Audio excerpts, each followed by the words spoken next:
We thank the listeners who have already subscribed to our channel and invite new ones to subscribe for free. Let us jump right into it. Picture this. It is 1755, and the King of Portugal is standing in the literal ashes of his completely destroyed capital city. He is entirely paralyzed. I mean, just completely unable to move or act. Right. So his general walks up to him and gives him a three-step survival guide that is so, well, ruthlessly simple that it genuinely changed history. It is an incredible moment. It really is. Today, we are exploring a really profound piece of historical analysis to understand how that 18th century military protocol is actually the ultimate psychological playbook for surviving the worst days of your own life. Exactly. And just to set our foundation, we are basing our deep dive today on the extensive work of historian and professor Reuven Faingold from the Hebrew University of Jerusalem. It is a phenomenal text because, well, it takes this massive historical catastrophe and uses it as a lens. A lens for what, exactly? For understanding both collective national trauma and the deeply personal crises that we all inevitably face. But to really grasp the mechanics of this framework, we have to start by stepping into the rubble of that primary analogy.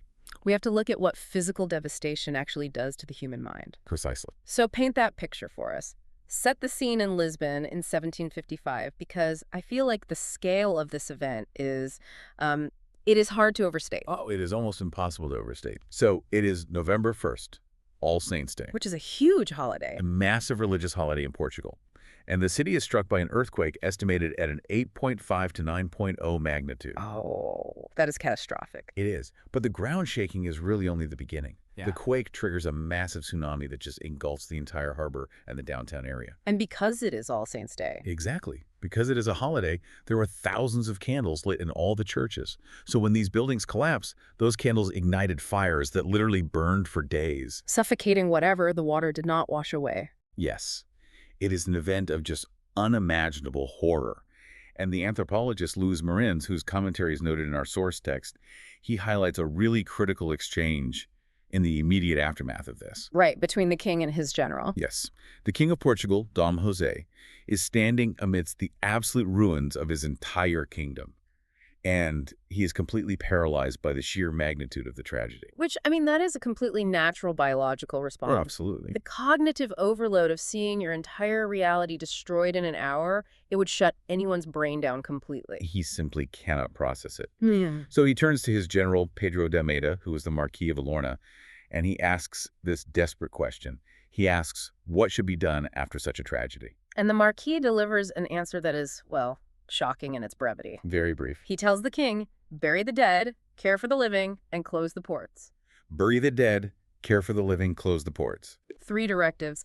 But I have to say, if I am standing in a destroyed city, or if I'm having a complete emotional breakdown in my personal life, that sounds cold. It does sound cold. It sounds like a very logistical military order.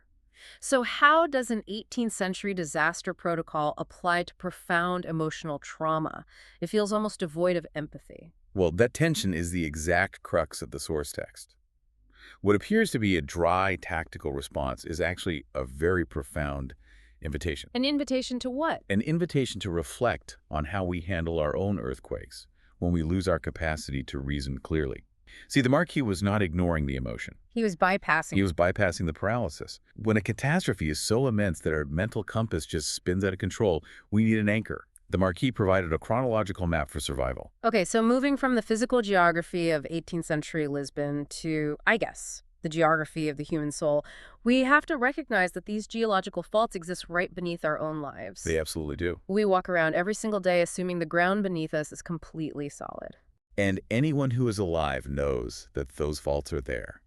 They are capable of generating tremors at any given instant. Right.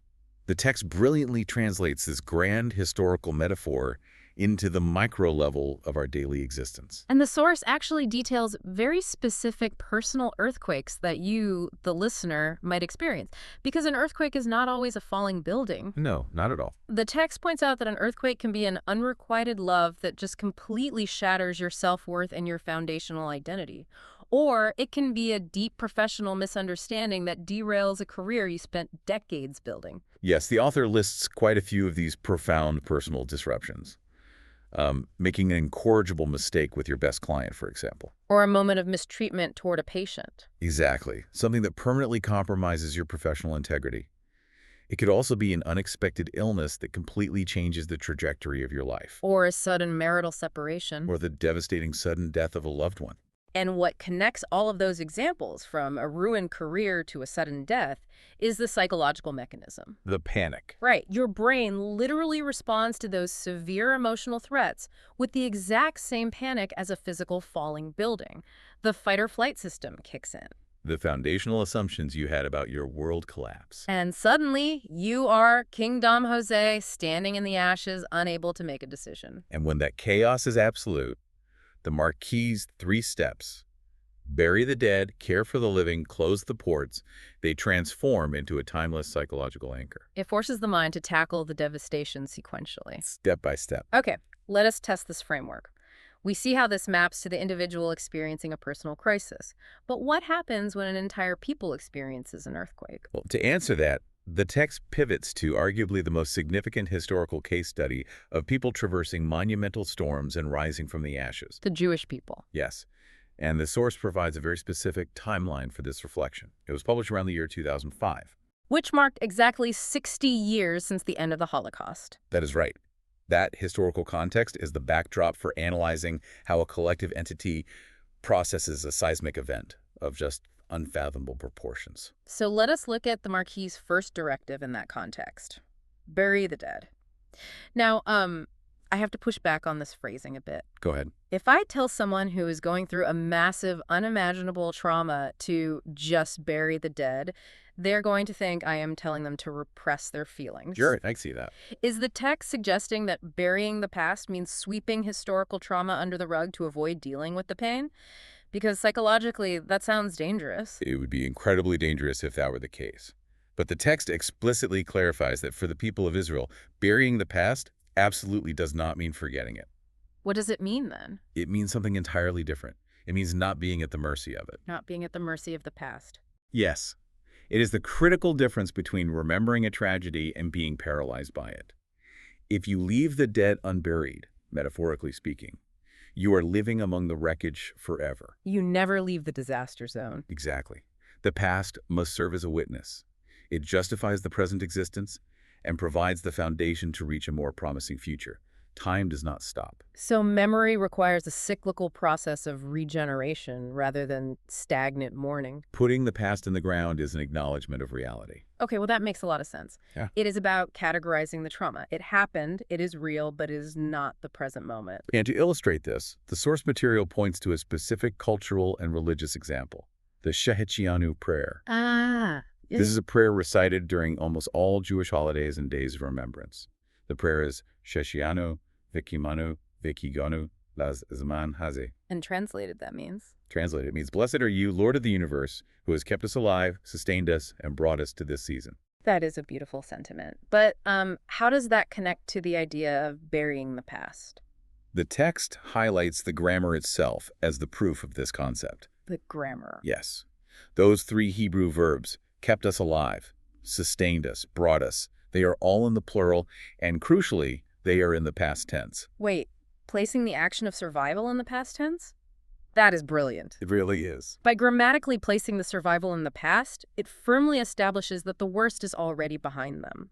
The grammatical structure intrinsically forces the brain to prioritize the current days. Exactly. The linguistic structure acts as a psychological tool. It requires the speaker to acknowledge that the earthquake occurred, but the focus is directed entirely toward the fact that they are standing in the present, alive and sustained. The past is utilized to validate the present moment of breathing and existing. Burying the dead, then, is about honoring the past without allowing it to consume the present. Okay, so by putting the past in its proper place, you are not paralyzed anymore, but you are still standing in a pile of rubble. Not being paralyzed does not automatically mean you know how to rebuild. Where does the energy go next? Which brings us to the Marquis' second step. Care for the living. Okay. Once the past is contextualized, you pivot to the present by caring for whoever is left standing after the tremor. This represents an absolute commitment to the present tense. What did that look like historically in the context of the source? Well, following the systematic destruction of the Holocaust and the liberation of the concentration and extermination camps by the Allies in 1945, there were scattered survivors across the globe. Millions of displaced persons who had lost absolutely everything. Everything. So the directive to care for the living became an immediate, literal matter of life and death for the culture. They had to save what remained of their people after the ultimate earthquake. Right. In the context of the text, it refers to the responsibility of Jews worldwide for their nation, which now exists as a free and sovereign state. It was a time to start over, to focus entirely on rebuilding from the ashes. Because you cannot rebuild a city if you spend all your time staring at the rubble. You have to feed the workers. And if you do not feed those workers today, there is no city tomorrow. The focus has to be on the calories required for the present moment. Caring for the living is about aggressive nurturing. If we apply that to the listener navigating their own personal crises, the application is incredibly practical. Extremely practical. Caring for the living is about focusing your energy on the survivors of any disaster.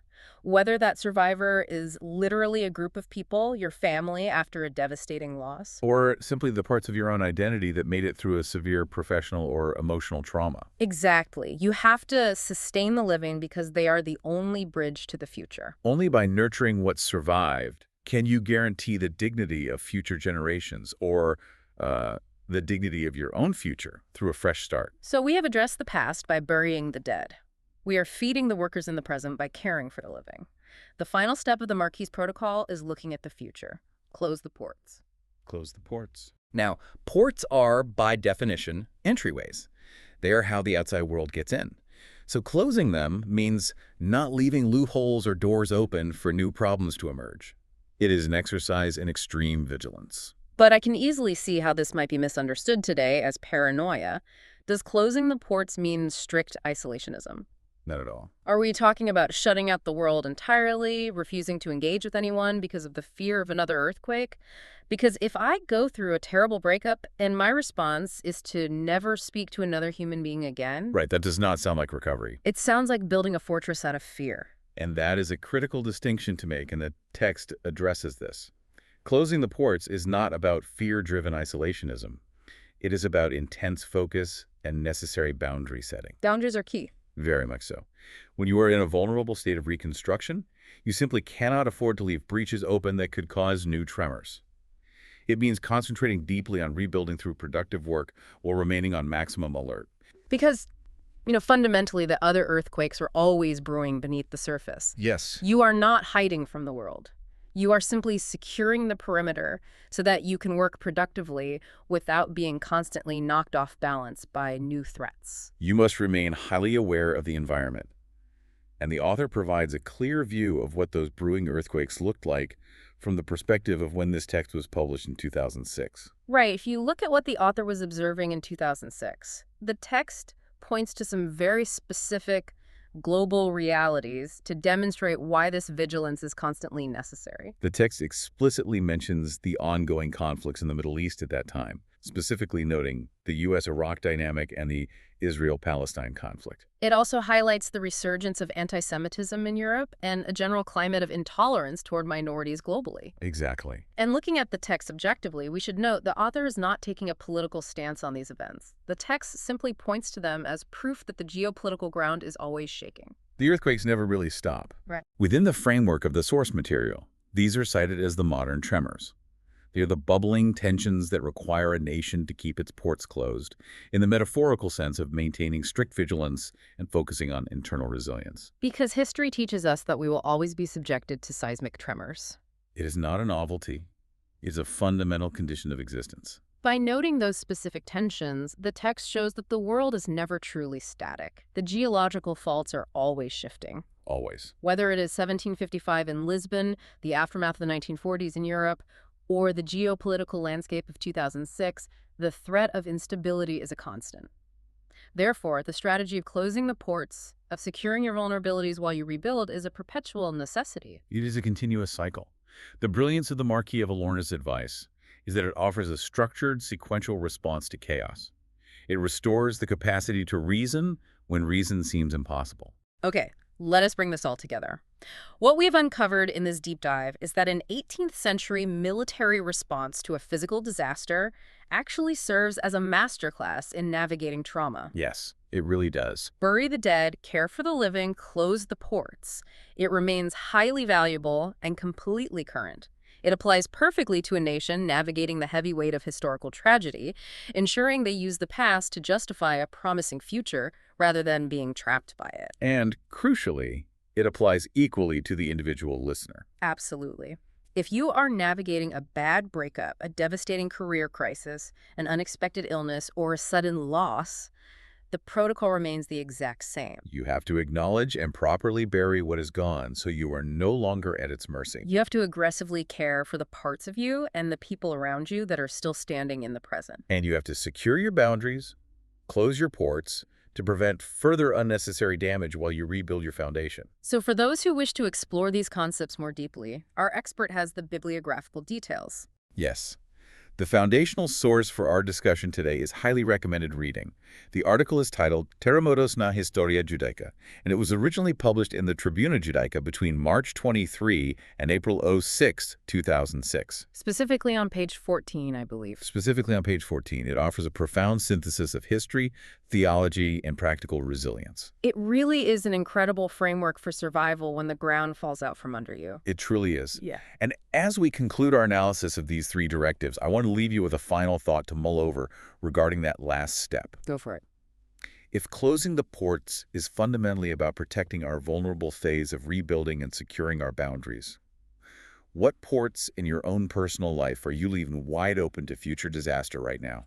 Thank you so much for being with us. If you enjoyed it, don't forget to subscribe for free to the channel. And from now on, we invite you to follow the next episode.